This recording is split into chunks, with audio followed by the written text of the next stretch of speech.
Gold is down almost 3% today. Silver is down more than 5%. And here is the part that should bother you. Nothing in the fundamental picture has changed. Central banks are still buying gold. COMEX silver inventories are near multi-year lows. Industrial demand for silver is growing every quarter. Geopolitical pressure in the Middle East is, if anything, higher than it was last week. Every structural argument for owning metals is still on the board. So why is the price getting hit like this? That question is worth sitting with for a second, because the wrong answer leads to panic, and the right answer leads to something considerably more useful.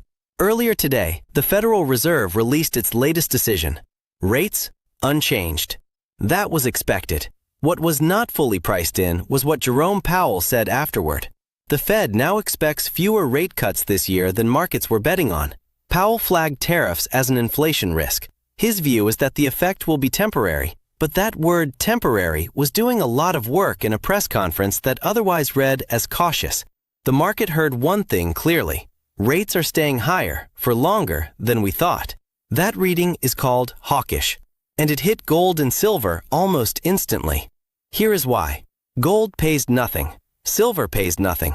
When you hold either metal, you are giving up whatever return you could earn elsewhere. That elsewhere right now means U.S. Treasury bonds yielding over 4%. When the Fed signals it won't be cutting rates soon, the cost of holding metals instead of bonds goes up. Investors who were betting on a rate cut tailwind recalibrate. Some of them sell. That is not panic. That is not irrational. That is the market repricing based on new information about the opportunity cost of being in metals versus being in something that actually pays you while you wait. One press conference, one shift in tone. This is what followed. The two numbers to watch when you want to understand why metals moved are the dollar index and the 10-year Treasury yield. Both of them are up today. The DXY, the US dollar against a basket of major currencies, is sitting at 100.07, up about 1/3%. That level matters psychologically.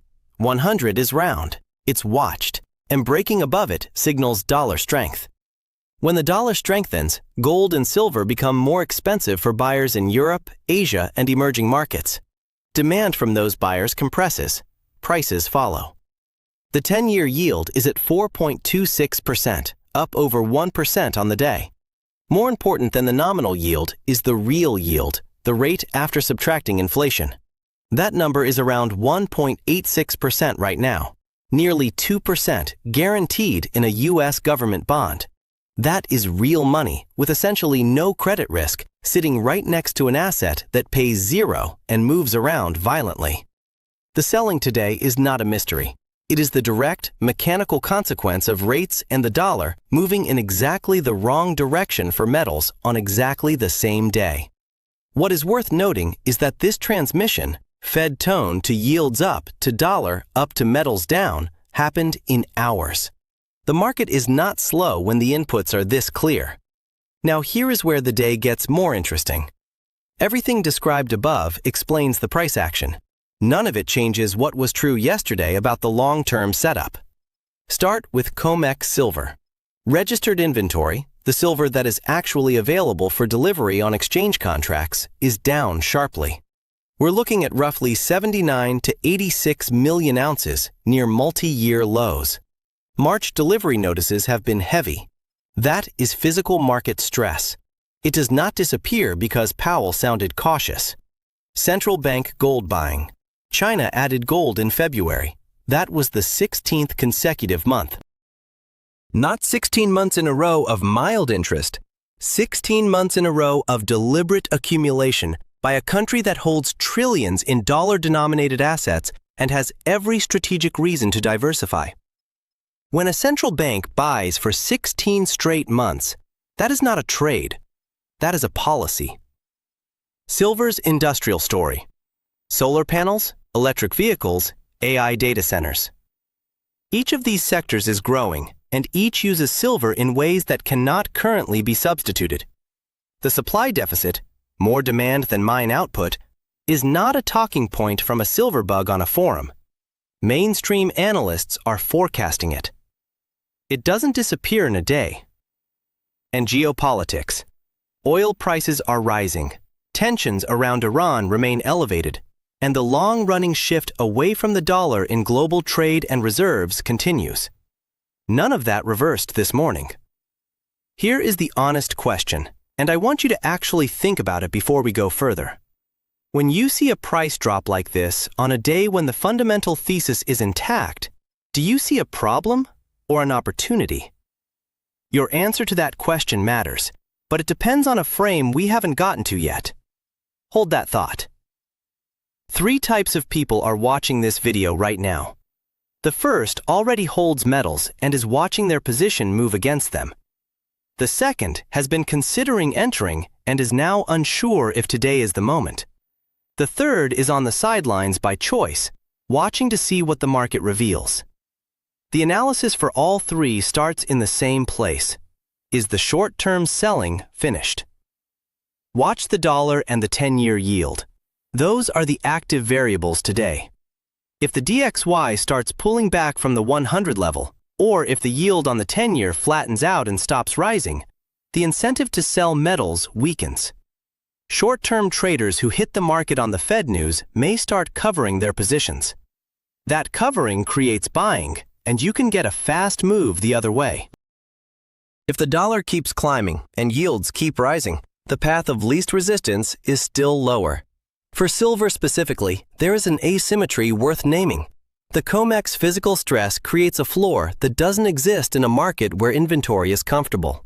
A sharp pickup in physical demand against tight registered stock could produce a short covering rally that moves fast. The downside has a structural limit that the nominal price doesn't fully reflect yet. But here is the thing about any of this being useful. You need a plan before the price moves, not after. If you don't know what you would do when gold drops 2% in a session, the problem isn't today's number, it's that you have no framework for acting when conditions shift. That is a risk management problem, and price alone can't fix it. For those who follow price action, the picture on the 15 and 30-minute charts is consistent with what the fundamentals suggest. Both gold and silver have broken below their daily pivot points. They are trading beneath the VWAP, the volume-weighted average price, the level around which the most trading has occurred today. When price is below VWAP, it means the average participant who entered today is underwater. That is a bearish session structure. Silver's chart is weaker than gold's. Price is rejecting the moving averages from below, attempting to reclaim them, failing, and resuming the move down. The volume profile shows heavy activity at these levels, confirming the selling is real and not just thin market movement. One notable absence: the options market is quiet. No unusual spike in puts or calls on COMEX. The move today is being driven by futures and spot, not by large derivative bets positioning for a further collapse. That matters. It suggests the selling is reactive, a response to the Fed, not a coordinated push by institutions betting on a much larger breakdown. The signal to watch: if gold recaptures its VWAP before the close, or if silver prints a clean bounce off support with volume, short sellers may cover and the session can reverse. These are conditions, not predictions. The tight silver inventory makes any unexpected physical demand event a potential accelerant in the other direction. Gold was hitting record highs not long ago. Silver has been recovering ground it lost over years of underperformance relative to its own industrial role. One 2.7% down day does not change that context. The structural case for metals breaks under specific conditions. If central bank buying reverses and countries start net selling their reserves. If the industrial demand story for silver collapses because EV adoption stalls or solar build-out slows. If the Fed surprises markets with hawkish tone, not just for one press conference, but for multiple quarters in a row.